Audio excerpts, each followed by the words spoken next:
Aksi 6 tersangka anggota sindikat penjualan emas palsu membuka tabir gelap modus kejahatan dengan memanfaatkan kelengahan korbannya. Secara kasat mata, emas palsu memang sangat sulit dibedakan dengan emas asli.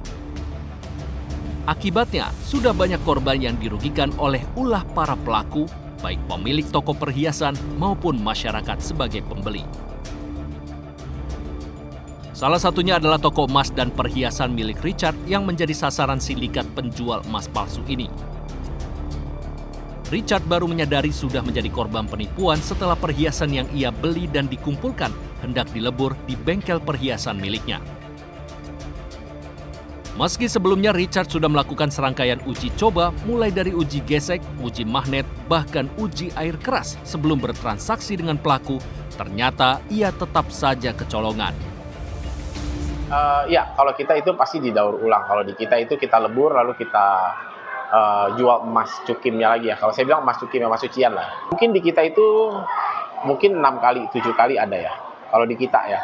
Cuman karena saya jarang kontrol sih kayak gitu, ya makanya kita bisa sampai kena 6 kali sih.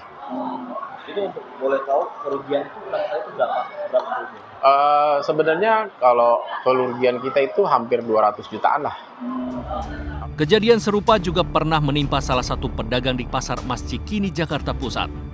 Beberapa tahun lalu, salah satu pedagang menerima penawaran emas yang nilainya jauh di bawah harga pasar.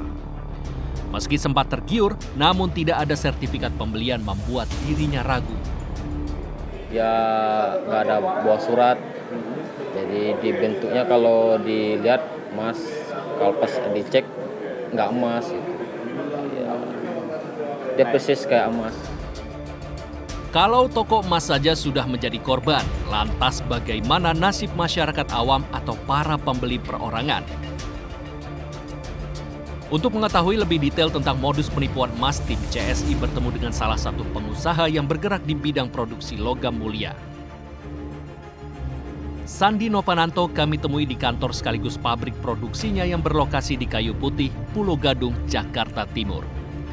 Menurutnya, saat ini ada 2 metode yang sering dipakai para pelaku kejahatan untuk memalsukan emas, yaitu dengan metode gold field atau pelapisan dan juga metode gold plated atau penyepuhan.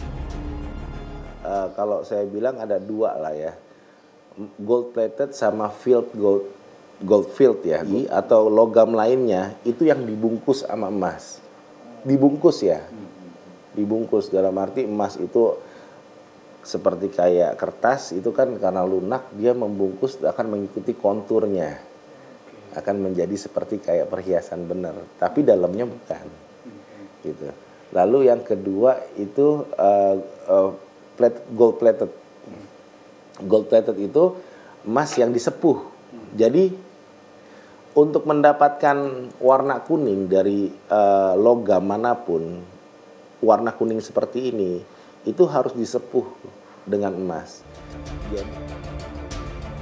Selain uji gesek, uji magnet, dan uji air keras, emas biasanya diuji menggunakan mesin X-ray. Sayangnya, mesin X-ray tidaklah murah. Mayoritas pemilik toko emas dan pembeli hanya berbekal pengetahuan dan pengalaman mereka saja. Lantas bagaimana pembeli yang awam bisa mencirikan emas asli dan emas palsu? Sandi Novananto yang telah berbisnis emas puluhan tahun punya beberapa tips. Jadi yang pertama, kalau mau beli emas ya di toko emas. Jangan di orang butuh uang gadein emasnya ke kita ya, kita nggak punya pengalaman atau pengetahuan dalam hal pengujian emas, sebaiknya jangan lakukan itu.